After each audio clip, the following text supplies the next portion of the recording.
खिड़कियां टूटती है तो बाहर निकल के देखते हैं कि क्या होता है। पथराव कर रहे होते हैं तो हम पुलिस वालों को फोन करते हैं, लेकिन उससे पहले भी जो श्यामनगर का इंचार्ज है वो ये कहता है पथराव हो रहा है तो क्या है तुम कौन से कम हो।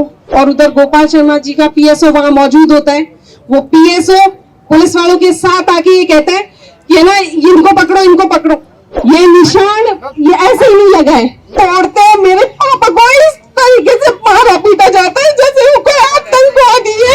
हम तो निश्चित हो गए कि बात खत्म हो गई, घर चले गए, खाना वाना खाया। इतनी देर में पथराव होता है उधर से, तो खिड़कियां टूटती है तो बाहर निकल के देखते हैं कि क्या होता है। बाहर देखा तो 20-25 लोग पथराव कर रहे होते हैं, तो हम पुलिस वालों को फोन करते हैं तो पुलिस वाले आते जरूर है, लेकिन उससे पहले भी जो श्यामनगर का इंचार्ज है वो ये कहता है पथराव हो रहा है तो क्या है तुम कौन से कम हो।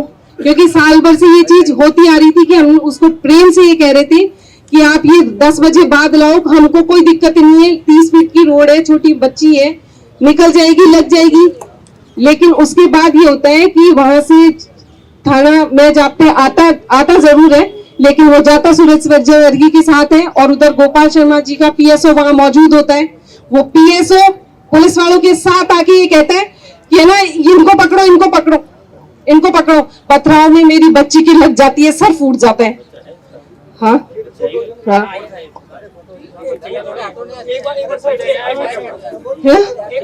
हाँ यही है, मेरी 1.5 साल की बच्ची और है।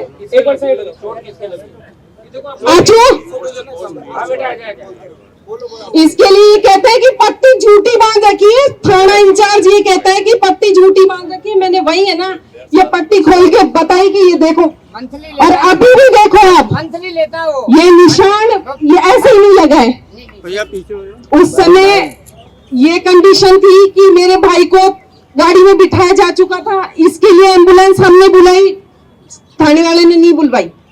उसके बाद ये होता है मेरा छोटा भाई खड़ा होता है तो मेरी मम्मी पूछती भाई आप इसको क्यों पकड़ रहे हो, भाई क्या किया है अभी। तो ऐसे मेरी मम्मी को, मेरी भाभीियों को, मेरी बच्चियों को ऐसे थप्पड़ मार के ऐसे रोड तक घसीट के लाए, इनके कपड़े अस्त व्यस्त हो गए। 3री मंजिल पे हमारे घर जाते हैं, डीवीआर को तोड़ते हैं, मेरे पापा को इस तरीके से मारा पीटा जाता है जैसे वो कोई आतंकवादी है या कोई कोई ऐसा जघन्य अपराध। अरे नहीं कुछ नहीं, अब भाई साहब बीच में भाई साहब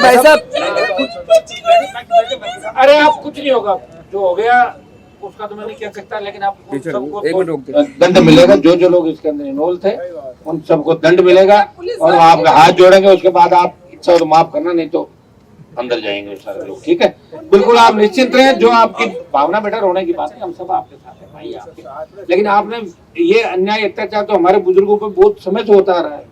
अंग्रेज, उसके बाद किस तरह के राज थे, राजा, हमने तो सब देखा। हम किसान कौम के लोग, हमें तो लड़ते ही रहे कहीं हर जगह, लेकिन फिर भी आपने मुकाबला किया, हिम्मत रखी, और पुलिस की गुंडागर्दी के खिलाफ जिस तरह अगर एमएलए का रोल है तो उसकी भी जांच होगी। और एमएलए बड़े बड़े भाषण देते घूम रहे हैं,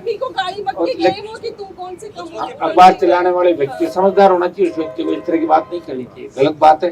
लेकिन इसमें मैं आपको इतना ही विश्वास दे रहा हूँ, इसमें कार्रवाई करवाएंगे आपके, आप निश्चिंत रहें। ये हमारे आंदोलन के अंदर आपका सर जी आपके लिए बहुत बहुत धन्यवाद।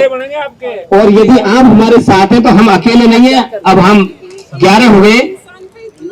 अरे हो गया होगा, अब दुनिया में सुनो मेरे लोगों के लिए भगत सिंह की फांसी पे चढ़े थे ना, तो नेहरू बना था प्रधानमंत्री, अपन थोड़ी बना, ये भगत सिंह का परिवार नहीं बना। तो संघर्ष आप कर रहे हो, फायदा किसी को नहीं, लेकिन संघर्ष जिंदा रहेगा। आपने लड़ाई लड़ी और आप अभी तक इस बात को लेके बैठे, लड़ाई मरी थोड़ी, जिंदा लड़ाई, आप लड़ाई करते रहो, कौन लोग हो जाएंगे। महात्मा फुले लड़ाई लड़ी।